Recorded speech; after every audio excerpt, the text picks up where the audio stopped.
एक प्रेत योनि भी है 84 लाख योनियों में, जिनका शास्त्र विरुद्ध आचरण बनता है, धर्म विरुद्ध आचरण बनता है, जो अधोगति को प्राप्त होते हैं। जैसे धुंधकारी के विषय में आया है कि वो प्रेत योनि को प्राप्त हुए थे, भागवत में चल। बहुत से ऐसी गलतियां हैं जो हो जाने के कारण फिर हमें प्रेत योनि मिलती है।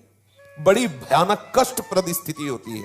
उसमें बड़े अच्छे भी प्रेत होते हैं, बहुत बुरे भी, बहुत ही भयंकर कोटि के भी होते हैं।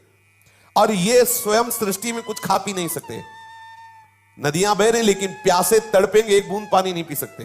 ये जब पिएंगे जब कभी तुम्हारे ऊपर सवार हो जाएंगे, तभी आहार विहार कर सकते हैं, अन्यथा नहीं। ऐसे तड़पते रहते, चिल्लाते रहते हैं। जब कोई अपवित्र और कर्महीन पुरुष फंस जाता है तभी उनके ऊपर सवार हो जाते हैं, उनका खून पीते हैं, उनके द्वारा जो जल भोजन आदि पाया जाता है उसको वो ग्रहण करते हैं। जो भगवान नाम जप करता है उसको स्पर्श भी नहीं कर सकते, बात भी उससे नहीं कर सकते। विश्वास करना, जो भगवान नाम जप करते रहते हैं, ये प्रेत योनि की ताकत नहीं कि उसका स्पर्श कर सके। अपना कल्याण करने के लिए बड़े संतों के जीवन में आते हैं, देखा गया। पूज्यपाद सिउड़िया बाबा जी के भी जीवन में एक पाया गया कि एक बार वो वृक्ष के नीचे बैठे हुए थे तो देखा एक प्रेत वृक्ष को हिला रहा है। बाबा की दृष्टि गई, उन्होंने सब साधकों से कहा सावधान, यहाँ प्रेत आ चुका है। अब तो सब घबरा गए बात सुनते ही। बाबा ने कहा पर चिंता मत करो, वो सामने नहीं आएगा, किसी को छुएगा नहीं। पर वो बड़ा उपद्रव करने लगा, कभी कुटिया में जाकर के पर्दा हिलाना, ऐसे कई तरह के। बाबा ने कहा चलो फिर यहाँ से आसन हटा देते हैं, ये करेगा तो कुछ नहीं पर उपद्रव करता रहेगा। और तो ऐसा कई संतों के जीवन में ऐसी घटनाएं आती हैं, पर वो आपको डिस्टर्ब करने की चेष्टा करेंगे, आपको छू नहीं सकते। देखो ये सूक्ष्मता की बात। जैसे कोई खड़ा है, ए कौन हो, सुनो हमसे बात करो, अब वो बात करेगा। अगर आप ऐसा ना बोले तो इसीलिए बोलने की जरूरत क्या है। जैसे आप गंगा किनारे भ्रमण कर रहे हैं या कहीं कोई ऐसा दृश्य दिखाई देता, नेत्र नीचे कीजिए, चले जाइए।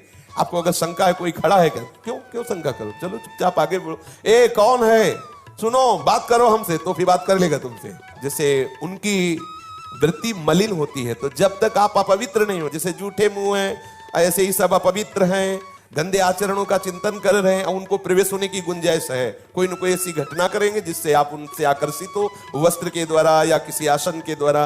मान लो उनका ऐसा अपवित्र आसन है, अपवित्र वस्त्र है, जिससे किसी भी तरह उनका संयोग होने का है चांस, वो आप में प्रवेश कर जाएंगे। यदि आप नाम जापक हैं, पवित्र रहते हैं, तो कहीं भी भ्रमण करके देखा है, गंगा जी की परिक्रमा जब की, तो कहीं भी कोई भी ऐसी घातक क्रियाएं, और जबकि जगह जगह स्मशान मिलते हैं, दोपहर में भी रात्रि में भी रुके, कभी ऐसा नहीं। कभी भगवान नाम जापक ऐसा डरे ना, पर अपनी तरफ से किसी से बोलने के लिए नहीं। कोई वस्तु पड़ी हो, कोई पद, ये सब नहीं छूना चाहिए। तुम्हें लगता है कि ये वस्त्र है, ये अटैची है, या किसी की पर्श है, पता नहीं किस लक्षणों से युक्त है, तुम्हारी हानि कर दे। सहसा कोई पड़ी हुई वस्तु न छुए, किसी से बोले ना, अपनी तरफ से किसी से वार्ता न करे। ये अगर ऐसे सावधान रहे तो है। प्रकृति में है 84 लाख योनियों में एक योनि, पर कभी ऐसे सहसा किसी को वो आक्रमण करके नष्ट नहीं करते। कोई घबराए नहीं, ऐसा तुमसे बढ़कर वो नहीं है। सबसे बड़े प्रेत तुम हो।